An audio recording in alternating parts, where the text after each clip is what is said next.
Hello बच्चों, आज हम क्वेश्चन लेके आ गए हैं नंबर 9। यह है एक्सरसाइज 11.2 का लास्ट क्वेश्चन। बच्चों, अभी तक हमने जो भी क्वेश्चन पढ़े थे उसमें हमें सिर्फ दो ही फॉर्मूले याद करने थे। तीसरा फॉर्मूला कहीं लगा नहीं, पर हमसे उस बारे में पूछा जा सकता था क्योंकि वो रिलेटेड था हेमिस्फेयर से। तो पहला बच्चों फॉर्मूला था सरफेस एरिया ऑफ स्फेयर का 4πr²। दूसरा बच्चों हमारे पास फॉर्मूला था सरफेस एरिया ऑफ हेमिस्फेयर का 2πr²। तीसरा हमसे पूछा जा सकता था जो था उस आपकी इस एक्सरसाइज में, पर हमसे पूछा नहीं गया। फॉर्मूला तो आपकी एक्सरसाइज में था पर क्वेश्चन नहीं था उससे रिलेटेड। तीसरा नंबर बच्चों जो फॉर्मूला था या तो वो था total surface area of hemisphere या फिर surface area of solid hemisphere, दोनों ही नाम लिखे जा सकते थे, और वो था बच्चों 3πr²। पर अब हमें एक नया फॉर्मूला यहाँ पर मिलेगा जो कि हमें सिर्फ इसी क्वेश्चन में ही लगाना है, और ये फॉर्मूला फिलहाल आपके आने वाले एक्सरसाइज में भी शायद तक अप्लाई ना हो। बस फॉर्मूले को ध्यान रखिएगा, काम आपका चुटकियों में होने वाला है। तो चलिए वीडियो को शुरू करते हैं। मेरा नाम है गौरीशंकर माहेश्वरी और आप देख रहे हैं आपका अपना चैनल जीएस हम सब।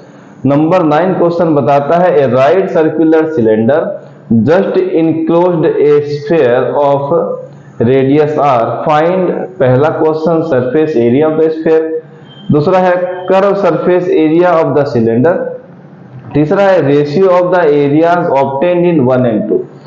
तो क्या है बच्चों, क्वेश्चन में यह पूछा गया है कि एक सिलेंडर है, उसके अंदर एक स्फीयर को फिट कर दिया गया है पूरी तरीके से भरा हुआ लबालब, और हमें जो है इन दोनों का एरिया फाइंड करना है।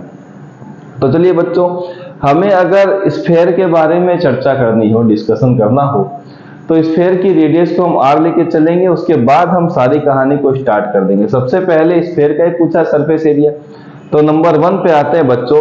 तो लिखते हैं रेडियस ऑफ स्फीयर, उसको हम बच्चों ले लेते हैं r। यूनिट का कोई दिक्कत नहीं है, ऐसे r लिख के छोड़े, कोई दिक्कत आने वाली बात नहीं है। तो हमारे पास surface area of sphere, surface area of sphere, ये बच्चों हमारे पास एक फॉर्मूला है जो हम लिखते हैं 4πr²। ये आ गया आपके पास पहले पार्ट का आंसर जिसमें कोई टेंशन थी नहीं।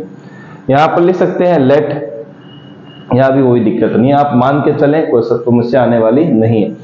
नंबर 2 पे आते हैं। तो नंबर 2 में बच्चों हम आते हैं कर्व सरफेस एरिया सिलेंडर। तो सिलेंडर का बच्चों जो फॉर्मूला है उसको भी हम डिस्क्लोज करने वाले हैं। उससे पहले उनमें क्या क्या चीजें लगने वाली उसको हम यहाँ पर डायमेंशन को मेंशन कर देते हैं। तो यहाँ पर बच्चों जो भी रेडियस आपने स्फीयर के लिए वही रेडियस किसकी होने वाली है, सिलेंडर की। कि दोनों क्या है बच्चों, एक ही मेंशन, एक ही जगह पे वो फिट हो रखे हैं, तो दोनों की रेडियस में कोई डिफरेंस आने वाला नहीं है, जस्ट इनक्लोज्ड है, इसलिए कोई टेंशन लेने की बात भी नहीं है।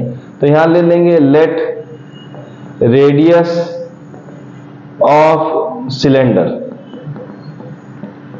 और लेट ना लिखें तो भी चलेगा क्योंकि दोनों की रेडियस क्या है, सेम है। यहां पर लिख देते हैं बच्चों r। अब जो मेन मैटर है बच्चों वो हाइट का है, हाइट ऑफ सिलेंडर। ये है क्या बच्चों, वो देखते हैं। सिलेंडर की हाइट जो है बच्चों इस पॉइंट से लेकर इस पॉइंट तक है। जो रेडियस है आपके पास जो रेडियस आउटर वाली बात कर रहे हैं, ये जो आपके पास सर्कुलर पार्ट है, ये सर्कुलर पार्ट है, इसके अगर सेंटर को हम लिया जाए और सेंटर से सेंटर को कनेक्ट कर दिया जाए, बॉटम सर्कुलर पार्ट और टॉप सर्कुलर पार्ट जो सिलेंडर का है, उसके अगर सेंटर से हम सेंटर कनेक्ट करते हैं तो बच्चों हमें मिल जाती है हाइट। पर ये जो हाइट है बच्चों, ये यहां से यहां तक तो एक स्फीयर का रेडियस है, दूसरा वाला हिस्सा भी नीचे तक जाएंगे वो भी क्या, स्फीयर का रेडियस है। मतलब अगर मैं स्फीयर के डायामीटर को कंसीडर करूं तो वो हमें क्या दे देगा, सिलेंडर की हाइट दे देगा।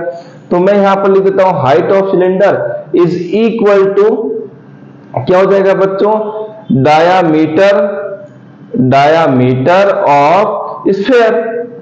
चलिए ठीक है, पर स्फीयर की रेडियस तो बच्चों r थी, तो डायामीटर कितना हो जाएगा, डबल। तो हम यहां लिख देते हैं बच्चों 2r। अब आते हैं CSA ऑफ सिलेंडर। CSA मतलब कर्व सरफेस एरिया, शॉर्ट में लिखें, कोई परेशानी नहीं है। CSA ऑफ सिलेंडर और ये बच्चों फॉर्मूला होता है 2πr। ये फॉर्मूला थोड़ा इंपॉर्टेंट है, उसको आप याद रखिएगा। थोड़ा बड़ा लिख दिया जाए 2πrh। ठीक है, जो जो वैल्यू मिली उसको रख देते हैं 2π। हाइट ऑफ सिलेंडर जो होती है बच्चों, उसको रिप्रेजेंट करते हैं h से स्मॉल वाले। मैं लिखना भूल गया तो थोड़ा सा अच्छा और लिख देता हूं। ये लीजिए, सिलेंडर के पास में लिख देता हूं h, यहां हो गया इक्वल।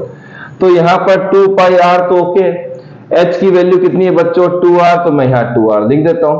तो यहां मिलेगा 2 2 जा 4, साथ में पाई r 1 टाइम 2 टाइम। यहां तक बच्चों मुझे नहीं लगता कोई आपको परेशानी आने वाली है। वैल्यू को आपको यहां पुट करना है, h की जगह पे, काम खत्म। चलिए तीसरे नंबर पे आते हैं। अब हमें निकालना है बच्चों रेशियो। किसका निकालना है 1 और 2 का। पहले लिख देते हैं 1 का, तो हमें क्या मिला है surface area of cylinder divided by surface area of, पहला है स्फेयर का, स्फेयर लिखेंगे जो पहले पे। दूसरा है CSA ऑफ सिलेंडर। ठीक है सर, ये भी लिख दिया। बच्चों मिला क्या आपको, सरफेस एरिया मिला है स्फेयर का 4πr²। Curve surface area cylinder का कितना मिला है बच्चों, सेम टू सेम 4πr²। ये दोनों 1 टाइम कट गए तो आएगा 1/1।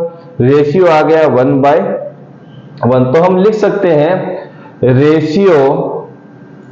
रेशियो ऑफ किसका बच्चों, surface area of sphere to CSA of cylinder is 1:1। और ये है आपका आंसर।